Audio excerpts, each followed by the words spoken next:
Hello and welcome. So today's video is going to be all about the haunting of Isabell Binnington. On the evening of the 23rd of August 1662, Isabell Binnington looked up from where she was sitting by the fire and was shocked to see a young man standing before her.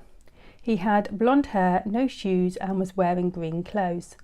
At first, Isabell thought that this young man was a traveller who had come off the street into her home looking for a bed for the night. But as she looked at him, the strange man began to move closer to her.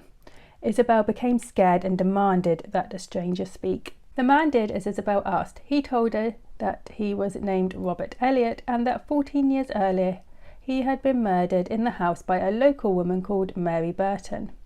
Robert had lent Mary some money, but then Mary had refused to give Robert his money back. They had had an argument which resulted in Robert's death at the hand of Mary.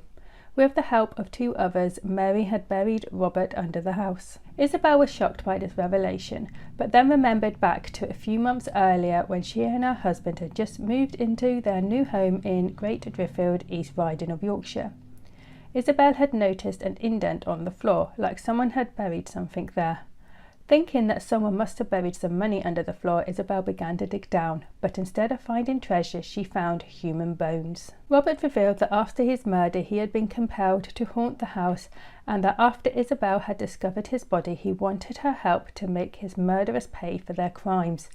He assured Isabell that he would not hurt her, and if she did help him, then she would not want for anything. Isabell went to the local JPs with all the details that Robert gave her about his life and his murder, but unsurprisingly, the authorities were reluctant to launch a murder inquiry on the say-so of a ghost. Isabell carried on trying to persuade the authorities to investigate Robert's murder, and even asked the church to offer prayers for Robert's murderers to be punished. Robert then informed Isabell that a plot to assassinate King Charles II was hatched by two men in the royal household who were father and son and went by the name Jenkins.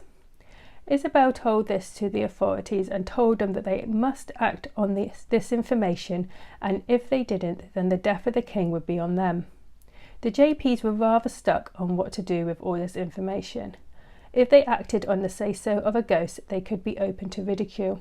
But if they ignored what Isabell was saying, then they ran the risk of murderers going free and a king possibly being assassinated. Okay, so we don't actually know how this story ended.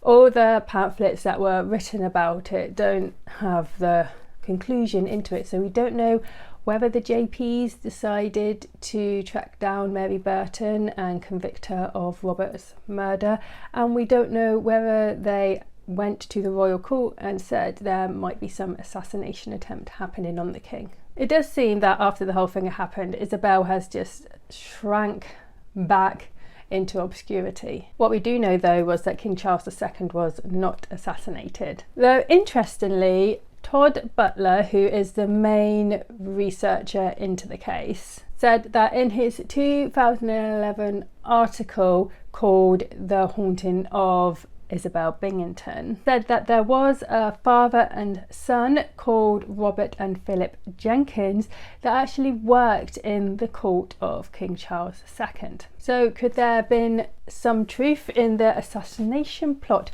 But why would a poor woman from East Riding of Yorkshire know about this assassination plot? And why would a ghost in the East Riding of Yorkshire know about this assassination plot that was happening down in London? I am actually quite surprised that the JPs didn't act on what Isabell was saying, seeing at the time there was this kind of belief in the supernatural, since in the 1600s this was basically when all the witch trials were kicking off in England. And saying that, it's kind of surprising that Isabell wasn't accused of being a witch, what with being able to converse with ghosts. Anyway, I hope you enjoyed this video. If you did, like and subscribe, and I'll see you next time. Bye.